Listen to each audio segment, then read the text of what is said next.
देश में जहां एक तरफ सुप्रीम कोर्ट में वेकेशन चल रही है, वहीं दूसरी तरफ देश के ट्रायल कोर्ट्स का हाल हाई प्रोफाइल केसेस से भरा हुआ है। ऐसा ही एक high profile case Congress leader Rahul Gandhi के कंटेक्स्ट में देखा जा रहा है। राहुल गांधी ने एक बार फिर से पॉलिटिकल बैटलफील्ड में एक ऐसा तीर छोड़ा है जो सिर्फ कोर्टरूम में ही नहीं बल्कि देश की पॉलिटिकल हवाओं में भी गुनगुनाहट ला रहा है। इस बार उनका निशाना है सावरकर परिवार और नथुराम गॉडसे के बीच के रिश्तेदारी के दावे पर, और ये दावा आया है किसी रैंडम डिबेट में नहीं बल्कि पुणे के स्पेशल एमपी एमएलए कोर्ट में फाइल की गई एक ऑफिशियल एप्लीकेशन के जरिए। राहुल गांधी ने अपने लॉयर मिलिंद पवार के थ्रू कोर्ट को बताया है कि सत्यकी सावरकर जो उनके खिलाफ क्रिमिनल डिफेमेशन का केस लेकर आई हैं, उन्होंने कोर्ट के सामने एक बड़ा सच छुपाया है, एक ऐसा सच जो इस पूरे केस की क्रेडिबिलिटी को ही हिला सकता है। गांधी का कहना है कि सत्यकी सिर्फ विनायक सावरकर का ही नहीं बल्कि नथुराम गॉडसे का भी रिश्तेदार है, और ये बात कंप्लेनेंट ने जानबूझ के कोर्ट से छुपाई है। अब इस कोर्टरूम ड्रामा में एक एक्सप्लोसिव ट्विस्ट आ गया है। राहुल गांधी ने कहा है that as per information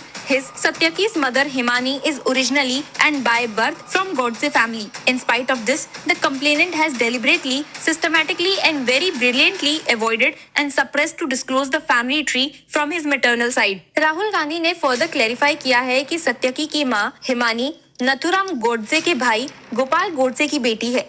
Gopal Godse वही इंसान है जो नथुराम गोडसे के साथ महात्मा गांधी के असैसिनेशन में कन्विक्ट हुए थे, और ये सब जानकारी कंप्लेनेंट ने जानबूझकर हाइड की। गांधी का कहना है कि ये कंसीलमेंट ऑफ मटेरियल फैक्ट है जो कोर्ट के लिए एक फ्रॉड के बराबर है। The lawyer argued this is one of the most important issues in the instant case to decide merits finally before commencement to record the plea.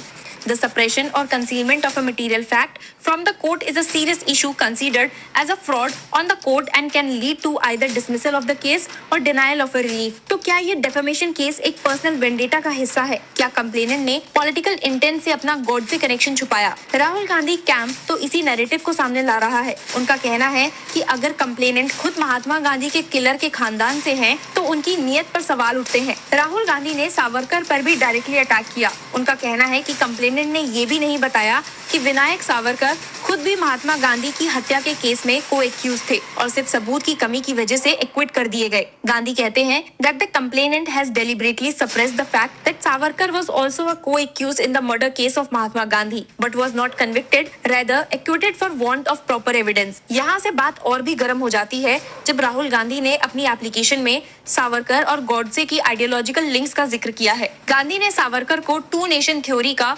Early proponent बताया, एक ऐसा व्यू जो बाद में जिन्ना ने अडॉप्ट किया और भारत पाकिस्तान का बंटवारा हुआ। He said Savarkar's views articulated in 1937 and further solidified in 1943 emphasized the separation of the two communities and their distinct identities, a perspective that laid the groundwork for the eventual partition of India. ये acquisition सीधा सीधा Hindutva ideologues के historical narrative पर प्रश्न चिन्ह लगाता है। गांधी का कहना है कि सावरकर ने जेल में रहते हुए ही एंटी मुस्लिम लिखाइयां लिखना शुरू कर दिया था। His argument is that Savarkar promoted anti-Muslim form of Hindu nationalism and saw Muslims in the Indian police and military to be potential traitors. He advocated that India reduce the number of Muslims in military, police and public service and ban Muslims in munitions factories. और ये सब सिर्फ theory नहीं। राहुल गांधी ने उनका reference दिया है सावरकर की कंट्रोवर्शियल किताब six glorious epochs of Indian history का। इस बुक के कुछ एग्जर्प्ट्स तो इतने एक्सप्लोसिव हैं कि कोर्टरूम के बाहर भी डिबेट पक्का है। राहुल गांधी का कहना है that Savarkar has said that Muslims and Christians wanted to destroy Hinduism. He advocated use of a rape as a political tool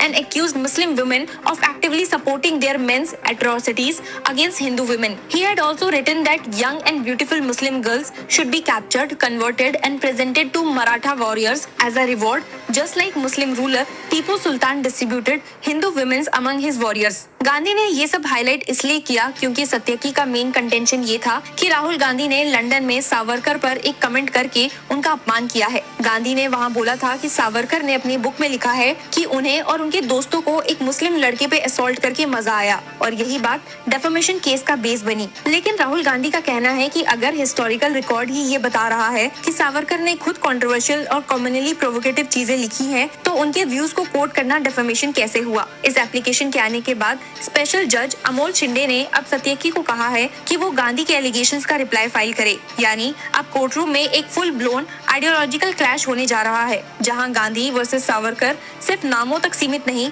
बल्कि इंटायर हिस्टोरिकल लेगेसी का सवाल बन गए हैं। और इस ड्रामा के बीच में एक और इम्पोर्टेंट क्वेश्चन उठता है कि क्या कोर्ट्स को हिस्ट्री की आइडियोलॉजिकल इंटरप्रिटेशन में घुसना चाहिए या ये प्योरली लीगल मैटर होना चाहिए। क्या गांधी ने ये एप्लीकेशन पॉलिटिकल माइलेज के लिए डाला है या सच में उनका मकसद है एक फैक्ट बेस्ड लीगल रिबटल देना था। क्या कंप्लेनेंट सत्यकी ने अपने गॉडसे लिंक्स छुपाकर लीगल प्रोसेस को मैनिपुलेट किया। आपको याद होगा कि कुछ दिन पहले भी सुप्रीम कोर्ट में सावरकर को लेकर एक प्ली आई थी। सुप्रीम कोर्ट के चीफ जस्टिस बी.आर. गवई और जस्टिस अगस्तीन जॉर्ज मशी ने डॉक्टर पंकज फडनेस की इस प्ली को डिसमिस करते हुए सीधा कहा था that what is your fundamental right violation in this? We cannot entertain writs like this. We do not find any ground to intervene. The relief sought cannot be granted. Plea rejected. बस इतना कहकर court का दरवाजा इस मुद्दे पर बंद हो गया था। डॉक्टर फडनेस ने अपनी पिटीशन में ये मांग रखी थी कि सावरकर का नाम emblems and names prevention of improper use act 1950 के शेड्यूल में डाल दिया जाए, यानी उनका नाम भी उन